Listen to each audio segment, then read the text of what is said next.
Tudo bem com vocês? Muito boa tarde. Um prazer ter cada um de vocês aqui. É uma prática, é um hábito, é um encontro entre nós, com Deus, é claro,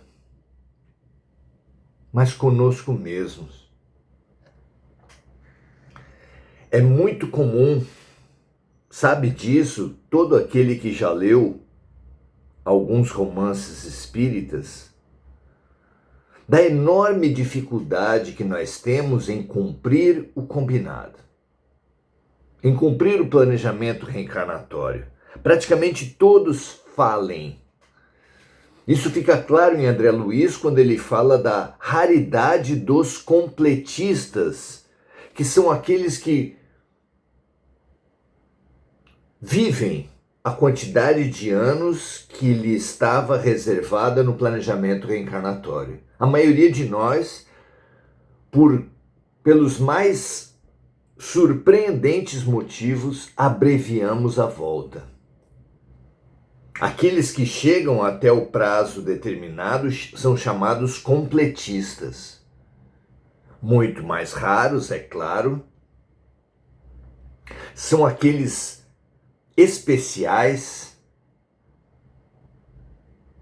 que pedem ao final da vida uma prorrogação do tempo de vida em benefício não apenas seu, mas de outras pessoas. Claro, muitos pedem desesperados, pedem apegados ao corpo. Imagina-se quão poucos são os pedidos que são deferidos, que são atendidos, não é? Muito mais comuns, muito mais, são aqueles que não completam o seu planejamento. Os completistas já são raros. Os que conseguem a moratória são muito mais raros. Enquanto que a grande possibilidade que se abre a todos nós é de não completarmos. Por exemplo, por crises de mau humor, amargura, pessimismo. São venenos da alma que nós tomamos, muitas vezes para tentar atingir os outros. Que às vezes atingem os outros, mas sempre atingem a nós mesmos. Inclusive abreviando a vida.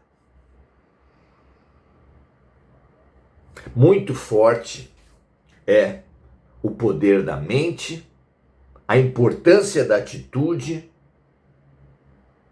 Nós que nos focamos, que achamos que a felicidade está em o que se vive, precisamos saber que a vitória espiritual está quase sempre em como se vive. Você pode fazer exatamente tudo o que tem feito na sua vida. Você pode fazer mais coisas, inclusive aquelas que são dadas como espirituais.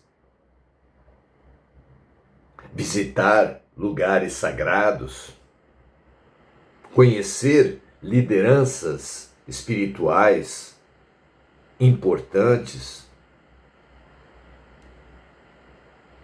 realizar oficinas, encontros, seminários.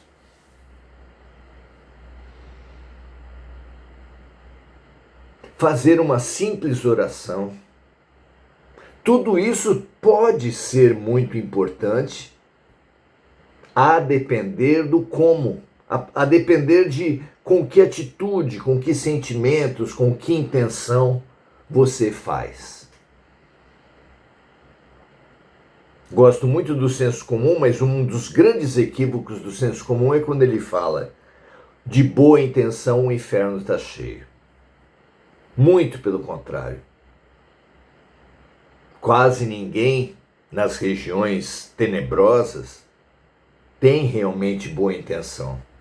Os poucos que têm são aqueles olheiros, aqueles embaixadores da luz, que estão em toda parte e também estão nas regiões chamadas infernais, mas estão ali exatamente para detectar a sensibilização, a prontidão, a oportunidade de um espírito escurecido, ensombrecido, mas que, num momento muito especial, almeja a mudança, ilumina o seu próprio coração, tornando-se apto a ser socorrido. Esses são os únicos bem intencionados numa região de grandes trevas, de grandes furnas. De resto, não. A boa intenção não apenas não nos remete a regiões tenebrosas, como nos retira das regiões difíceis do plano espiritual e aqui mesmo da terra. Diga-me o que pensas, o que sentes, eu te direi com quem andas assim na terra como no céu, e eu te direi quem és. É uma amplificação do ditado popular, não é? Muito bem. Hoje vamos falar exatamente isso, da importância do esforço persistente, perseverante, paciente, mas firme. A importância da nossa atitude para as coisas mudarem. Queremos tanto que a Terra melhore, que a humanidade melhore, que as guerras acabem, que as violências terminem, que a nossa vida se transforme, obtendo curas, obtendo fortunas, prêmios, oportunidades muito almejadas. Para isso tudo, Jesus nos fala: o reino dos céus está dentro de vós. Gandhi fala: faça em você a mudança que você propõe para o mundo. Os amigos espirituais deixam claro: ajuda-te e o céu te ajudará. A primeira parte das mudanças é sempre nossa e os evangelhos são pródigos ao apontar isso. Quando Jesus curava, ele ensinava: a tua fé te salvou.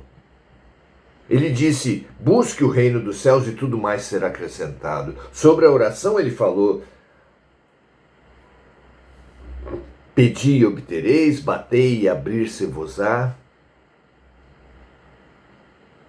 O tempo todo fica clara a importância do nosso esforço, da nossa transformação interior, para que possamos almejar sublimes voos. O próprio mandamento maior, amar a Deus sobre todas as coisas, tem, segundo Jesus, um segundo mandamento semelhante, que é amar o próximo como a nós mesmos. Parece claro que para amar a Deus precisamos amar o próximo e que para amar o próximo precisamos amar a nós mesmos. Não é? É até óbvio. Os melhores pais, os melhores educadores, jamais entregam o prato pronto, jamais fazem no lugar dos alunos. Não é verdade? Que pai, que mãe, que avó, que tio, que professor daria a resposta para um aluno que não estudou, que não se esforçou?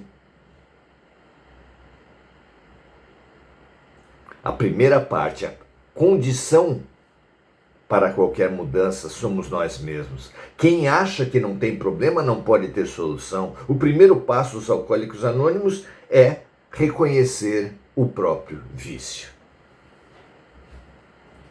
Quando isso acontece, abre-se uma excelente, luminosa oportunidade de cura. Quando isso não acontece, quando a pessoa não reconhece que tem um vício, fecha-se toda oportunidade de cura. Porque Deus nos ama em liberdade e espera de nós sempre o primeiro passo. Hoje vamos ver isso no episódio da mulher samaritana, o encontro da mulher samaritana com Jesus, que aqui tem sido estudado versículo a versículo, buscando o máximo aprendizado que essa fabulosa passagem contém. E hoje a passagem está lá em João, capítulo 4, versículo 15, e diz assim: Disse-lhe a Jesus a mulher: Senhor, dá-me dessa água. Jesus tinha anunciado à mulher samaritana uma água viva que mataria sua sede para sempre. E aquela mulher que residia sozinha, que precisava atravessar um deserto, com seu animal carregando vários potes, na ida vazios, na volta cheios, com grande esforço para abastecer a sua casa, quem sabe todas as semanas, quando Jesus falou de uma água que mataria a sede para sempre, o que passou na cabeça dessa mulher? O que passaria na nossa cabeça se estivéssemos no lugar? Não é? A solução de grande parte dos nossos problemas estava nessa tal de água viva. Tanto é que a mulher disse a Jesus: Senhor, dá-me dessa água. É a passagem de hoje. Para que não mais tenha sede e não venha aqui tirá-la.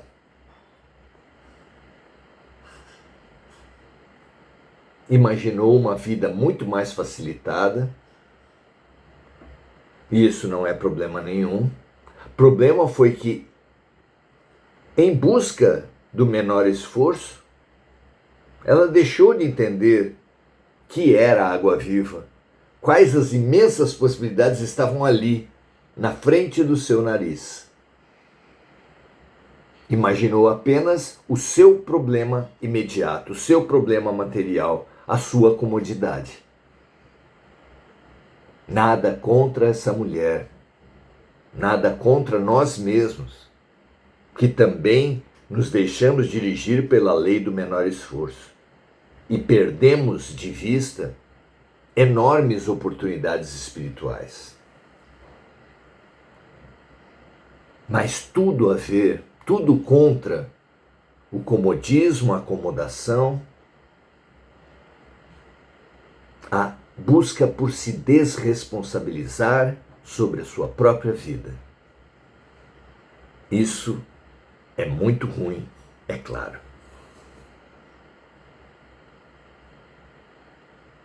Precisamos ver que, sem compreender o que seja a elevação espiritual, só queremos poderes. Sem conhecer início e meio, só buscamos fins. No campo da mediunidade, por exemplo, busca-se a psicofonia para uma profissão. Nos Estados Unidos é muito comum, aqui no Brasil também tem ciganas do amor que trazem seu amor de volta já por toda parte. Busca-se psicografia para fama, os livros. Busca-se desdobramento para prazeres, psicometria para investigações. Pesquise. Inclusive dentro de si mesmo, caso você tenha esse pensamento de por que eu não tenho uma habilidade, uma mediunidade aflorada, pergunte a si mesmo, para quê? Como um eleitor deveria perguntar sempre a um candidato, por quê? Para quê? O que você fará com isso? não é? Mediunidade é coisa santa e deve ser exercida santamente, orientou Kardec no Evangelho segundo o Espiritismo, capítulo 26, versículo item 10. Ou seja, seu desenvolvimento deve decorrer da evolução espiritual, sem precipitações.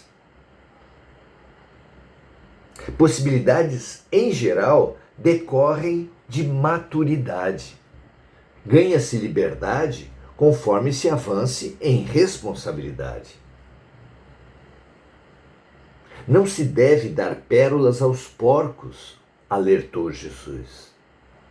Pode ser que se voltem e nos mordam.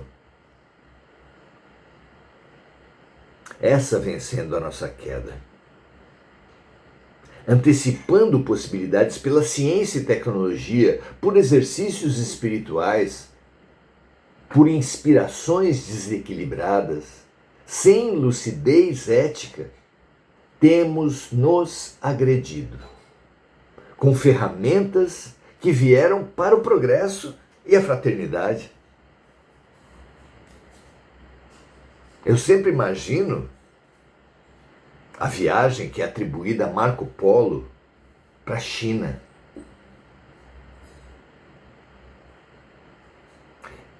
Imagina o seu primeiro contato com a pólvora através dos fogos de artifício. Imagine Marco Polo e seus amigos, eventualmente, numa festa, vendo pela primeira vez fogos de artifício. Que fascinação foi para ele, que fascinação foi para todos nós em criança, diante dos primeiros fogos. Aquelas luzes maravilhosas. E que momento fundamental foi aquele em que um ser humano, quem sabe Marco Polo, quem sabe um dos seus amigos, imaginou o que aquela força do fogo de artifício, da pólvora, poderia fazer numa guerra. Nesse momento tenebroso, uma das maiores belezas da vida se transformou na pior e mais mortal invenção humana.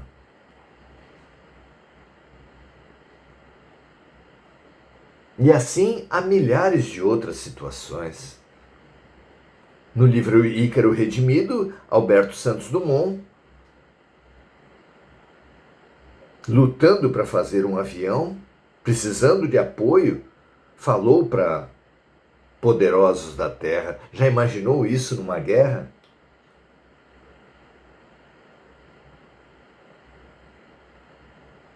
Fundamental que nós entendamos como temos perdido oportunidades por querermos poderes sem ética, sem lucidez.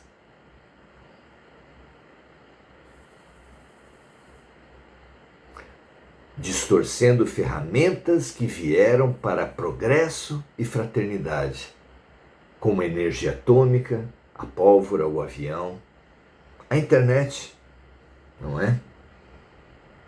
Até quando faremos isso?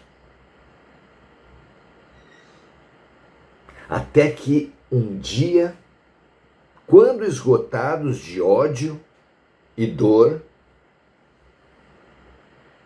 porque quem planta ventos colhe tempestades, claro, perdoemo-nos, abrindo-nos para amarmos-nos uns aos outros, como Jesus nos amou. Que assim seja, que essa maturidade, essa lucidez banhe os nossos corações, para que nós comecemos a encontrar soluções onde até agora só víamos problemas. Que essa lucidez de entender a importância do nosso esforço para a transformação das nossas vidas alimente nosso coração, fortaleça nossa vontade, tornando-a boa vontade. Porque Jesus deixou claro, a paz na terra está endereçada, está destinada aos seres de boa vontade. Muito bem, agora vamos aos comentários dos nossos amigos, dos nossos desejos, da nossa amizade. Enir Cajazeira, Deus boa noite, assim como Lúcia Galvão. Enir vibrando também pela saúde de Mônica Silva, nossa amiga. Marcos Magrelo dando boa noite a todos. Adelaide Dias, Marco Aurélio Trindade. Muito bom ter cada um de vocês, os que se manifestaram e os que não se manifestaram. Não há dúvidas que muitos não querem fazer comentários. Hoje é um risco, uma atividade de alto risco, fazer comentários em redes sociais. Mas que aqui não seja assim, nunca foi, que nunca seja. Que aqui a boa vontade, a amizade prevaleça, nos estimule, nos instrua e nos irmane num fundamental exercício de fraternidade. Muito obrigado pela presença de todos, um prazer estarmos juntos e fica o convite para estarmos juntos também amanhã em mais um Oração Ação. Um grande abraço, até amanhã, ótimo final de dia para vocês.